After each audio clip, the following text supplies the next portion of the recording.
Olá, boa tarde. O plenário do Supremo Tribunal Federal decidiu que deve ser aplicada a lei do racismo para todos os atos de homofobia e transfobia, enquanto não houver edição de lei parte do Congresso Nacional. Esse é um dos destaques do Jornal da Justiça de hoje, que traz algumas das principais decisões da Suprema Corte em 2019. Vamos agora aos outros destaques. STF mantém artigos do Estatuto da Criança e do Adolescente que envolvem a detenção de menores. Nenhum adolescente será privado de sua liberdade, se não em flagrante de ato infracional ou por ordem escrita e fundamentada da autoridade judiciária competente. Trabalhador que atua em atividade de risco tem direito à indenização em razão de danos decorrentes de acidentes de trabalho. O ministro Fux argumentou que o trabalho é sim de risco, mas a empresa não pode ser responsabilizada por ocorrências envolvendo os funcionários. E ainda, Supremo mantém a distribuição dos royalties do petróleo a todos os municípios. Essa parcela que é devida aos estados, ficariam esses estados incumbidos de destinar da sua cota dos royalties para os seus municípios 25%.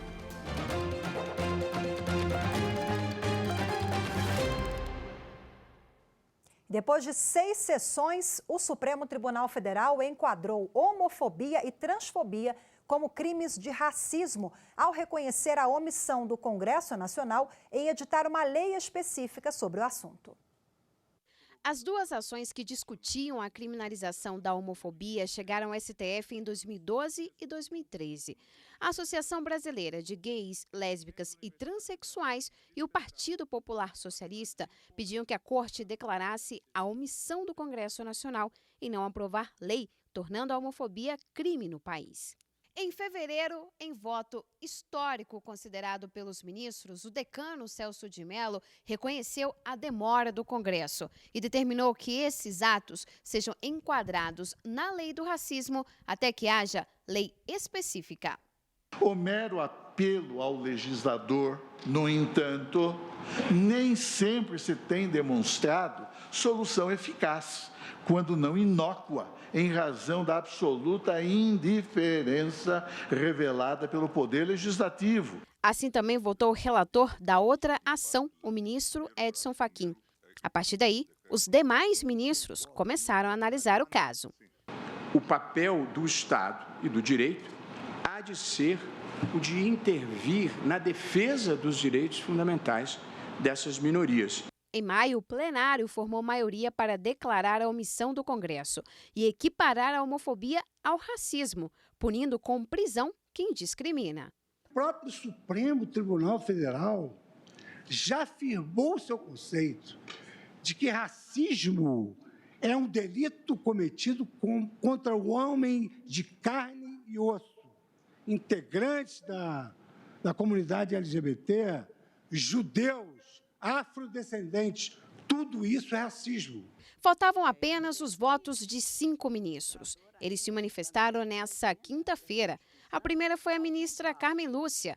Ela disse que é clara a inércia do parlamento diante das graves violações vividas por essa população. Assim também votou o ministro Gilmar Mendes. Todo preconceito é violência, toda discriminação é causa de sofrimento.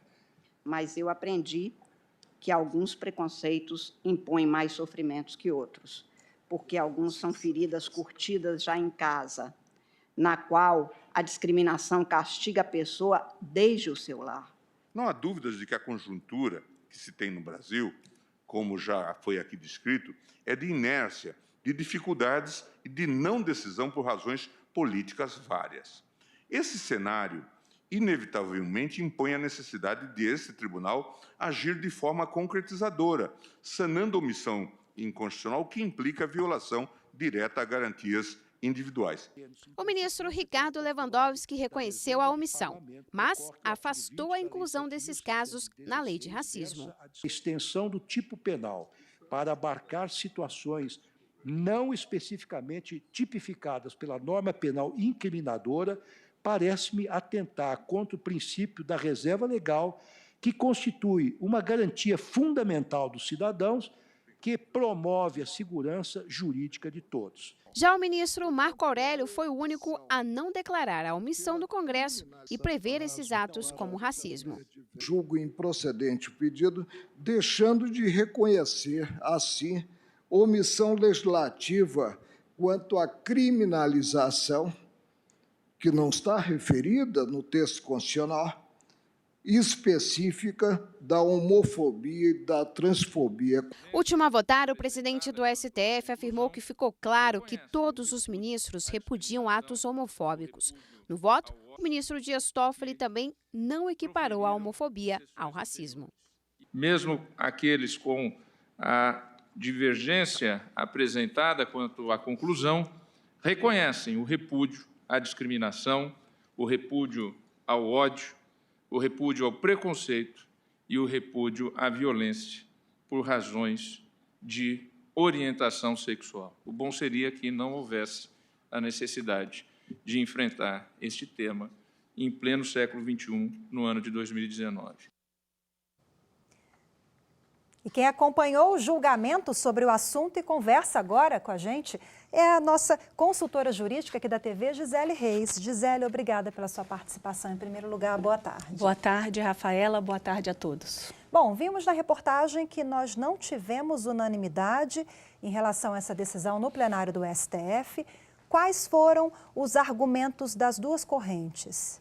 Rafa, é importante destacar que, embora realmente não tenha havido uma unanimidade no que diz respeito ao resultado, né, sobre a ação declaratória de inconstitucionalidade, ação direta de inconstitucionalidade por omissão, a gente precisa registrar que todos os ministros se manifestaram contra os atos de violência no que diz respeito a qualquer tipo de intolerância à pessoa, às diversidades e opções sexuais em que as pessoas têm liberdade de conduzir suas vidas da forma como elas bem entenderem. Então, isso foi julgado, isso é o entendimento que foi unânime dentro do plenário do STF. Imagino que deve ter tido algum item jurídico, né? Claro, porque isso aí todo mundo está de acordo. Agora, qual o mecanismo jurídico, as especificações que Exatamente. Nós tivemos divergências? É o que eu ia esclarecer. O que nós temos a partir desse entendimento é que 2 ministros entenderam que somente uma lei poderia efetivamente dispor sobre crime. Então, como a Constituição Federal estabelece que não há crime sem lei anterior que o defina, nem pena sem prévia combinação legal, não poderia, então, o Supremo Tribunal Federal interpretar a lei de racismo para poder incluir atos de homofobia. Essa posição foi a posição divergente, que não prevaleceu. O ministro Marco Aurélio, uma outra posição, entendeu que não havia omissão legislativa por conta dos projetos de lei que já existem em andamento perante o Congresso Nacional, inclusive já com aprovação na Comissão de Constituição e Justiça.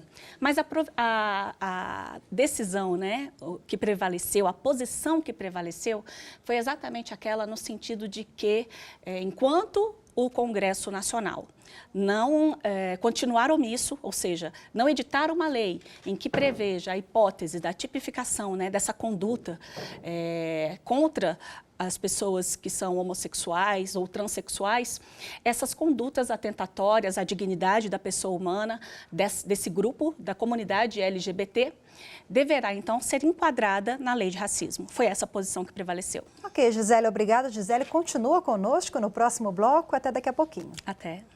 E você vai ver no próximo bloco, o plenário do Supremo Tribunal Federal decidiu manter artigos do Estatuto da Criança e do Adolescente que tratam da detenção de menores. Os detalhes em instantes. Continue com a gente. Interação social, de igualdade, onde tenha igualdade, sem diferenças, por questão de classe, por questão de etnia, por questão de respeito.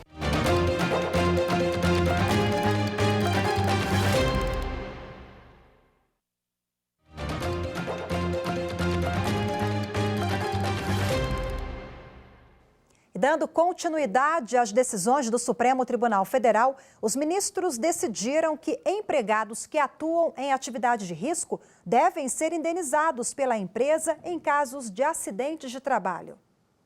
O julgamento foi retomado com o voto do ministro Gilmar Mendes. Ele considerou perigosa a atividade de vigilante de carro forte. Na presente senda constitucional, a responsabilidade do empregador por acidente de trabalho é, em regra, constitucionalmente subjetiva, calhando a jurisprudência definir os casos em que, diante do elevado risco à vida ou à saúde do trabalhador, que não possua legalmente o reconhecimento dessa característica, possa haver o recrudescimento para a responsabilidade civil com presunção de culpa. A única exceção possível é quando existir, a meu ver, lei formal e material que reconhece determinadas atividades de alto risco. Já os ministros Marco Aurélio e Luiz Fux votaram contra a empresa pagar esse tipo de indenização. O ministro Fux argumentou que o trabalho é sim de risco, mas a empresa não pode ser responsabilizada por ocorrências envolvendo os funcionários. Só haveria essa responsabilidade objetiva por culpa ou dolo se ele não municiasse o empregado no exercício dessa função de meios de defesa em caso eventual de confronto, porquanto é ser disso que os carros fortes sofrem constantemente, digamos assim, essa investida de delinquentes. O plenário do STF decidiu manter artigos do Estatuto da Criança e do Adolescente envolvendo a detenção de menores. Os trechos do ECA foram questionados pelo Partido Social Liberal. No voto, o ministro Gilmar Mendes lembrou dados do Unicef. 18 milhões de crianças vivem no Brasil com recursos insuficientes para a própria sobrevivência. Ele também chamou a atenção sobre a necessidade de melhorar as políticas de proteção para essa população. Segundo o ministro, a ação para derrubar trechos do ECA vai contra o direito à liberdade de menores. Nenhum adolescente será privado de sua liberdade, se não em flagrante de ato infracional ou por ordem escrita e fundamentada da autoridade judiciária competente. Entendimento em sentido contrário poderia dar aso a apreensões sem fundamento constitucional em violação ao devido processo legal e qualquer tipo de controle. Serviriam ainda para a implementação de uma política higienista que, em vez de reforçar a tutela dos direitos dos menores, restringiria ainda mais o nível de fruição de direitos, amontoando crianças em unidades institucionais sem qualquer cuidado ou preocupação com o bem-estar desses indivíduos. Os ministros do STF julgaram nesse caso a ação do Partido Social Liberal contra artigos do Estatuto. A proibição do ECA de não poder deter crianças e adolescentes para averiguação ou por motivo de perambulação é inconstitucional. Mas, por unanimidade, os ministros decidiram acompanhar o relator.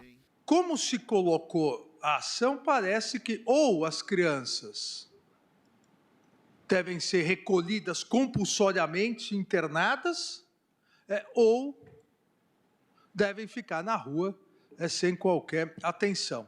Ou seja, esse corte colocado pela ação não analisou a previsão legal completa do Estatuto da Criança e do Adolescente. Que 6 em cada 10 crianças no Brasil se encontram em situação de algum grau de precariedade. Não é recrudescer o sentido punitivo da legislação com prisões para averiguação e outras distorções que tradicionalmente se praticavam que poderá contribuir para esse problema. O conjunto normativo ele é completo em termos de proteção do menor.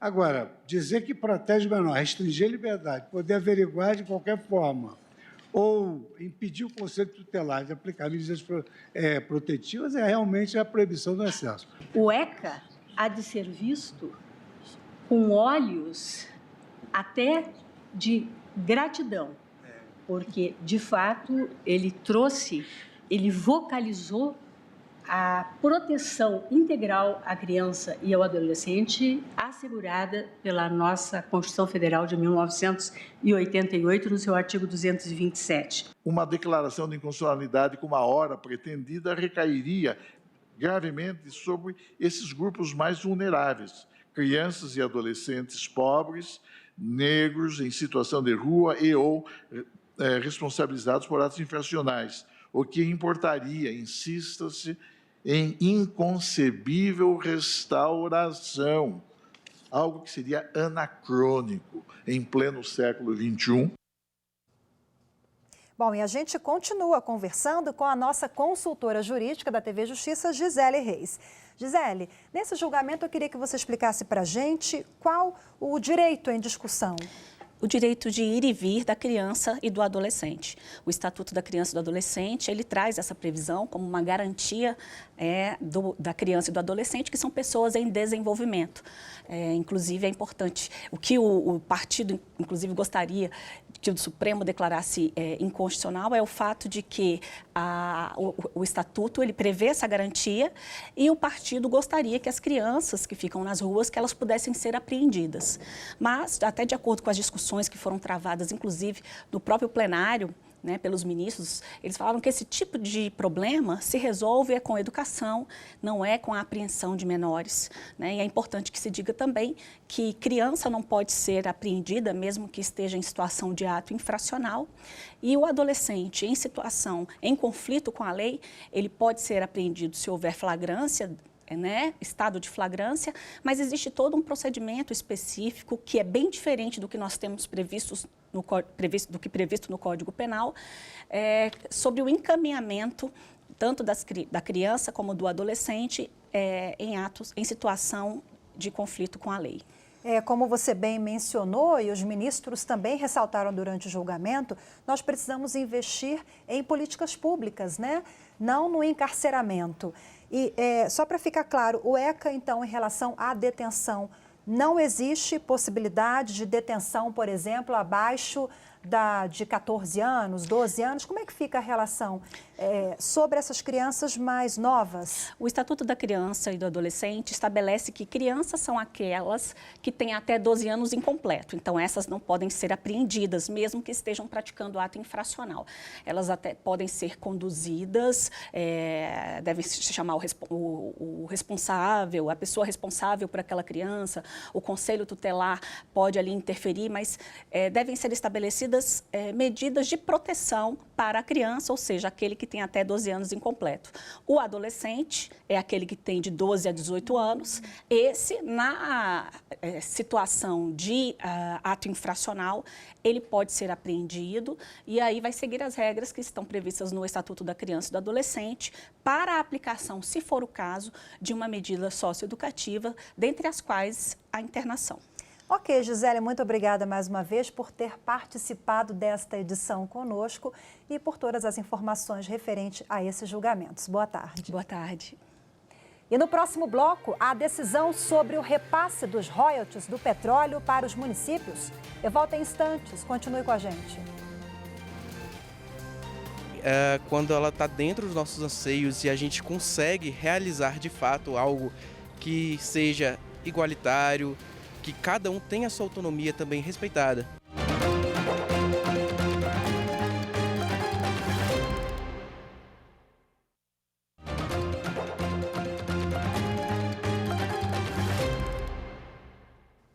Estamos de volta com as decisões do plenário do Supremo Tribunal Federal em 2019.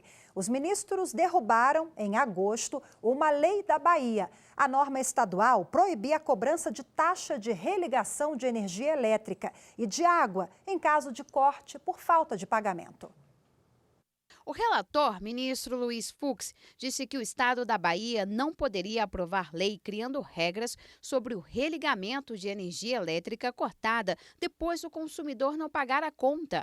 Esse tipo de critério já está estabelecido em lei federal, que vale para todo o país. A lei estadual impugnada, ao dispor sobre a proibição de cobrança de taxa de religação de energia elétrica nos casos de corte de fornecimento por falta de pagamento, e estabelecer o prazo máximo de 24 horas para restabelecimento do serviço, sem qualquer ônus para o consumidor, invadiu a competência privativa da União para legislar sobre energia, artigo 22, inciso 4º da Constituição Federal, bem como interferiu na prestação do serviço público federal. O relator foi acompanhado pela maioria dos ministros. O que diz aqui?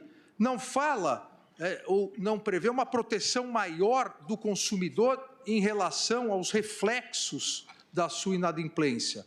Aqui proíbe. Proíbe taxa de religação. E depois, em 24 horas, determina que deve ser restabelecido o fornecimento sem qualquer ônus. O texto da lei, inclusive, aqui o texto da lei não diz que deve ser restabelecido mesmo que somente se pagar. Há uma normatização federal expressa nessa matéria.